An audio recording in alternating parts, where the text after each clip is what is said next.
हरितालिका तीज पूजा की हार्दिक शुभकामनाएं। हरितालिका तीज पूजा की जानकारी आपको इस वीडियो में मिलने वाला है, तो आप अंत तक हमारे साथ बने रहिए और पसंद आए वीडियो तो लाइक ज़रूर कीजिए। हरितालिका तीज का जो व्रत होता है वह कुमारी कन्या और सुहागिन महिलाएं करती हैं। कुमारी कन्या मनोवांछित वर पाने के लिए करती हैं और सुहागिन स्त्रियाँ सदा सुहागिन रहने के लिए और सदा सौभाग्य बनी रहें इसलिए पूजा करती हैं, ताकि माता पार्वती और शिव जी प्रसन्न होकर यह आशीर्वाद दें। यह पौराणिक कथा के अनुसार यह कठिन तपस्या माँ पार्वती ने की थी और सालों तपस्या करने के बाद भगवान शिव ने तीज के दिन ही प्रकट होकर माता पार्वती को पत्नी के रूप में स्वीकार करने का वचन आशीर्वाद दिए थे। तो सोच सकते हैं कि ये व्रत बहुत ही कठिन और महत्वपूर्ण है। तो सबसे पहला और प्रमुख बात यह है कि कोई भी व्रत जो हम करते हैं वह एक दिन पहले ही शुरू हो जाती है, जिसका नाम है नहाय खाय। तीज व्रत भाद्र मास शुक्ल पक्ष की तृतीया तिथि को होती है। इसे एक दिन पहले आपको पूर्ण रूप से शुद्धि करनी है, यानी कि बाल से नहाकर खाना में शुद्ध भोजन करना, अशुद्ध चीज़ें नहीं खाना, लहसुन प्याज मसूर दाल बैगन इत्यादि बहुत सारे चीज़ होती हैं जो वर्जित होता है। जो पहले से ये व्रत करती है उनको तो सारी बात पता होगा, लेकिन जो पहली बार कर रहे हैं उसके लिए ये जानकारी है। तो ये तीज व्रत बहुत कठिन व्रत है और भी कुछ ऐसी व्रत हैं जो बहुत कठिन है, क्योंकि उसमें बिल्कुल निर्जला रहना पड़ता है। जैसे कि तीज, जितिया, छठ 2 दिन की ऐसी स्थिति बनी रहती है कि आपको बिना अन्य जल का रहना होता है।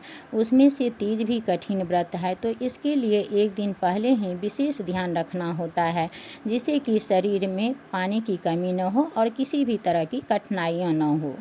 तो बहुत सारे जगह सरगी होते हैं, बहुत सारे लोग सरगी करते हैं। आमतौर पर यह सूर्य उदय से 2-3 घंटे पहले होते हैं और बहुत जगह ऐसा होता है कि अगर ससुराल में है तो मायके से सरगी आता है, अगर मायके में है तो ससुराल से सरगी आता है। जो बहुत दूर में रहती हैं तो वो खुद से भी सरगी का सामान खरीद कर खुद से करती हैं। इस सरगी में दूध, चाय, फल, जूस, ग्लूकोज इत्यादि आप ले सकती हैं।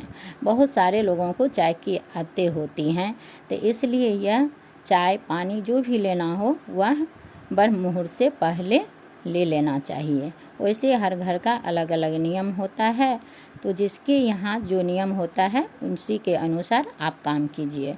तो इस साल 2023 में तृतीया तिथि सोमवार 18 सितंबर को ही मनाया जाएगा।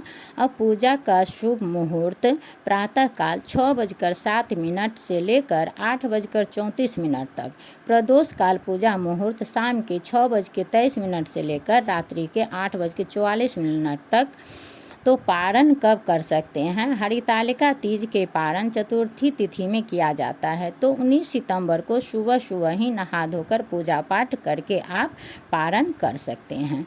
और एक विशेष जानकारी, जो पहली बार कर रही हैं, मन में यह इस व्रत को करने की लालसा भी है कि व्रत करेंगे और मन में डर भी रहे हैं, हो भी नहीं पा रहा है जो यह कैसे करेंगे, इसमें चाय नहीं लेना है, पानी नहीं लेना है, जूस नहीं लेना है, तो यह व्रत हम कैसे करेंगे, तो उनके लिए ये विशेष जानकारी है। और जो अस्वस्थ रहती हैं, जिसको दवाई खाना पड़ता है, फिर जो गर्भवती महिलाएं हैं, उनके लिए अपने स्वास्थ्य को देखते हुए सुबह पूजा पाठ करने के बाद एक बार जूस या फल ले सकती हैं। ध्यान रहे बार बार नहीं, एक बार।